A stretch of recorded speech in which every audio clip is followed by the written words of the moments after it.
గౌరవ ప్రధానమంత్రి గారికి రాసినటువంటి లేఖలో ఏమిందో ఇప్పుడు నేను ఒకసారి చదివి వినిపిస్తా. నేను చదివి వినిపించిన తర్వాత ప్రజలకు కూడా అర్థమవుతుంది నువ్వు ఎందుకో బహిరంగంగా ఆ లేఖని చదవలేవో, ఊరికి ఇట్లా గాల్లో ఊపి ప్రజల్ని మభ్యపెట్టే ప్రయత్నం ఎందుకు చేసావు. ఈ లేఖలో ఉన్నటువంటి విషయాన్ని నేను చదివి వినిపిస్తే అర్థమవుతుంది. ఇది ఆ రోజున జగన్మోహన్ రెడ్డి మార్చి 9, 2021 రాసినటువంటి లేఖ. Letter number 8/CM additional secretary /2021 Shri Narendra Modiji return by YS Jaganmohan Reddy on his own letter head. దీనిలో ఆయన ప్రధానంగా ప్రస్తావిస్తున్నటువంటి అంశం ఏంటంటే అండి, I would like to draw your kind attention towards the facts. The company has around 19,700 acres of land currently, and the valuation of these lands alone could exceed 1 lakh crore rupees due to the location of the plant in the urban area and rapidly expanding urban sprawl. ఏం చెప్తా ఉన్నారంటే అండి, ఆ లేఖలో Visakhapatnam steel ప్లాంట్కి విలువైనటువంటి భూమి ఉంది. 19,700 ఎకరాల విలువైనటువంటి భూమి ఉంది. అది 1,00,000 కోట్లకి పైబడి ఉంటుంది. ప్రధానమంత్రి గారు మంచి అర్బన్ ఏరియాలో సెంటర్లో ఉంది సార్ అని చెప్తూ ఆయన గారు ఏమన్నారంటే, ఈ లెటర్లో ఫినిషింగ్ టచ్ లాస్ట్ పేజ్లో ఆయన చేసినటువంటి ప్రతిపాదన, monetising land to make the company cash rich. ప్రధానమంత్రి గారు ఆ భూమి అమ్మేద్దాం సార్, మనం దాన్ని తెగనమ్మేద్దాం, అమ్మేసి ఆ డబ్బులతో మంచి సొమ్ములు తీసుకొద్దాం అని చెప్పి ఆయన రాసినటువంటి మాటలు ఏంటంటే, ఉన్నటువంటి దాదాపు 19,700 ఎకరాల్లో ఇమ్మీడియట్గా RINL has nearly 7,000 acres of unutilized lands, and the measure that Government of India can take up is to monetize these lands by way of plotting and sale, and the amounts realized will make the company cash rich. So ఆయన గారు ఏం చెప్తా ఉన్నారంటే, ఈ ప్లాట్లు వేసి అమ్మేయాలంటండి. What mister Jagan Reddy, ఇదే కదా తమరు రాసింది లెటర్లో? 19,700 ఎకరాల విలువైనటువంటి భూమి, 1,00,000 కోట్ల రూపాయలు పైబడి వాల్యూ చేసేటటువంటి భూమి స్టీల్ ప్లాంట్కి ఉంది. దానిలో అర్జెంటుగా మనం 7,000 ఎకరాలు తెగనమ్మేద్దాం, ప్లాట్లు వేసి రియల్ ఎస్టేట్ వ్యాపారం చేద్దాం, ఆ రకంగా కంపెనీని ఆదుకుందాం. ఉన్న ఆస్తులు అమ్మేసి ఇంకా కంపెనీ ఆదుకునేది ఏంటండి? ఆస్తుల్ని తెగనమ్మటం అనేది కంపెనీని ఆదుకోవటమా? వాట్ మిస్టర్ జగన్ రెడ్డి, ఈ లెటర్ గురించేనా మీరు ఇంత గొప్పగా నిన్న ప్రెస్ మీట్లో మాట్లాడుతూ ఉన్నారు? ఒక్కసారి రాష్ట్ర ప్రజలందరికీ గొడ్డల పార్టీ అధ్యక్షుడు ఏం రాశాడో చదివి వినిపించి ఎప్పటికైనా దయచేసి నిన్న ఎవరైనా అమ్మో జగన్మోహన్ రెడ్డి గారు 2 లేఖలు రాశారంట, చాలా గొప్పగా ఏదో అడిగారంట అన్న భ్రమలో కనుక ఎవరైనా ఉంటే ఆయన లేఖలో ఏం రాశారో ఇప్పుడు చదివి వినిపించిన తర్వాత మన గొడ్డల పార్టీ అధ్యక్షుడి యొక్క నిజమైనటువంటి నైజం ఏంటో అర్థమై ఉంటుంది. 7,000 ఎకరాల భూమిని తెగనమ్మేయండి, ప్లాట్లు వేసి రియల్ ఎస్టేట్ వ్యాపారం చేసేద్దాం అని లేఖలో రాసి దీని గురించి నిస్సిగ్గుగా నిన్న గొప్పలు చెప్తా ఉంటాయా నువ్వు? ఇదా దీన్ని పరిష్కారం అంటారా? నిన్న అందుకనే మా పార్టీ జాతీయ కార్యనిర్వాహక అధ్యక్షుడు నారా లోకేష్ గారు ఆయన సోషల్ మీడియా హ్యాండిల్స్లో ఒక పాత వీడియో, గతంలో చీఫ్ సెక్రటరీగా పనిచేసినటువంటి ఎల్వి సుబ్రహ్మణ్యం గారి వీడియోను కూడా పోస్ట్ చేశారు. ఒక ఇంటర్వ్యూలో చాలా క్లియర్గా ఆయన ఏం చెప్పారంటే, one fine day chief minister నన్ను పిలిచి స్టీల్ ప్లాంట్ భూములను అమ్మేద్దాం, మనం ఇంకో రకంగా మనం ఏదో రాజధాని నిర్మాణం అని చెప్పి పెద్ద బిల్డప్ ఇస్తున్నాం కదా, దానికి వాడేద్దాం అని చెప్తే నేను షాక్ అయ్యాను.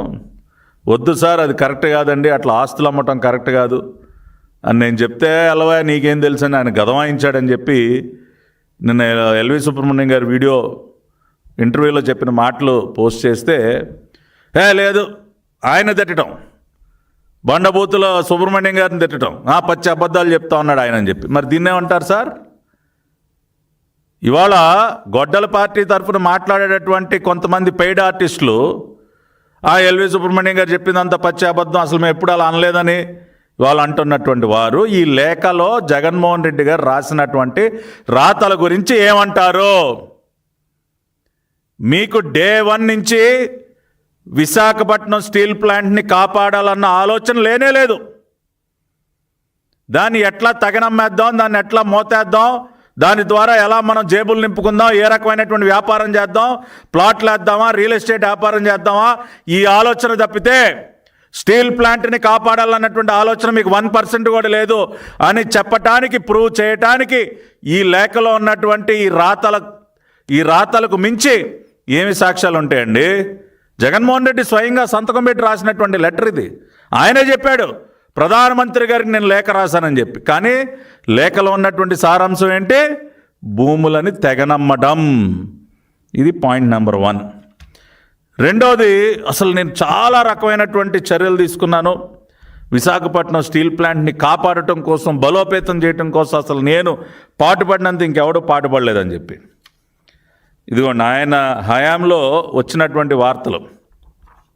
విశాఖ ఉక్కుకు జగన్ మరణ శాసనం. మ్యాంగనీస్ ఇసుక క్వార్ట్జ్ గనుల లీజు పొడిగింపునకు నో. విశాఖ ఉక్కుకు జగన్ మరణ శాసనం. ఇది సార్ మీరు సాధించినటువంటి ఘనకార్యం, ఇది మీరు చేసినటువంటి ఘనకార్యాలు ఇవి. ఏ రకంగా మరణ శాసనం అని ఒకసారి వివరాల్లోకి వెళితే, విశాఖ ఉక్కు కర్మాగారానికి విజయనగరం జిల్లా గర్భంలో 264 హెక్టార్ల మ్యాంగనీస్ గనులు ఉన్నాయండి. నెల్లిమర్లలో 64 హెక్టార్ల సిలికా. అదేవిధంగా అనకాపల్లి జిల్లా కింతాడులో క్వార్ట్జు, ఎన్టీఆర్ జిల్లా జగ్గేపేటలో లైమ్ స్టోన్. అదేవిధంగా తెలంగాణలో ఖమ్మం జిల్లా మాదారంలో డోలమైట్ గనులు ఉన్నాయి. అంటే ఇవన్నీ కూడా ఉక్కు తయారీకి అవసరమైనటువంటి ఖనిజాలు.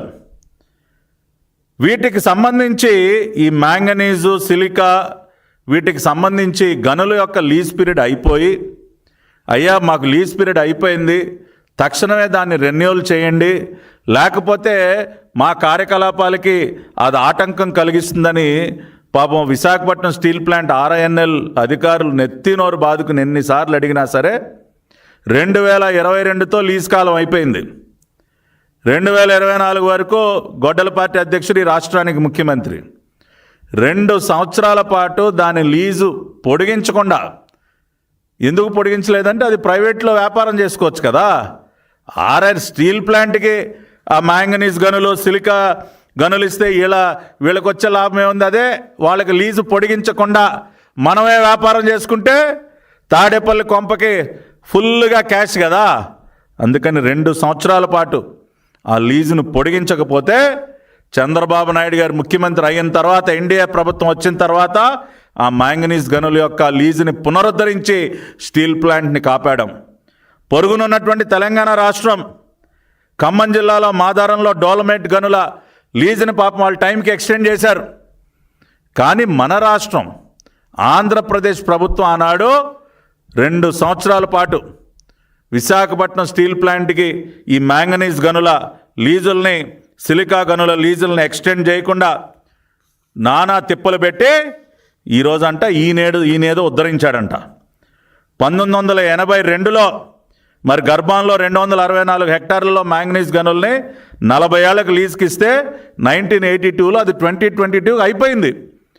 మరి వాట్ మిస్టర్ జగన్ రెడ్డి, మీకు అంత ప్రేమ స్టీల్ ప్లాంట్ మీద ఉంటే ఎందుకని ఆ గనుల లీజుని పొడిగించలేదు?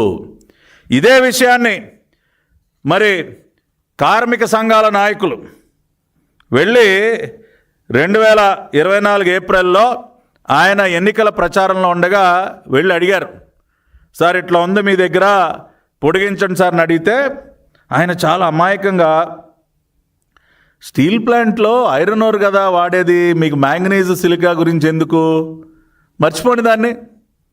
ఇది ఈయన గారి ఆన్సరు. స్టీల్ ప్లాంట్కి మ్యాంగనీస్, సిలికా దేనికయ్యా, దాన్ని మర్చిపోండి అని మాట్లాడినటువంటి వ్యక్తి నిన్న నేనేదో చాలా ఉద్ధరించాను స్టీల్ ప్లాంట్ కంటే ఏమనాలండి? కొద్దిగా సిగ్గుండాలి కదా.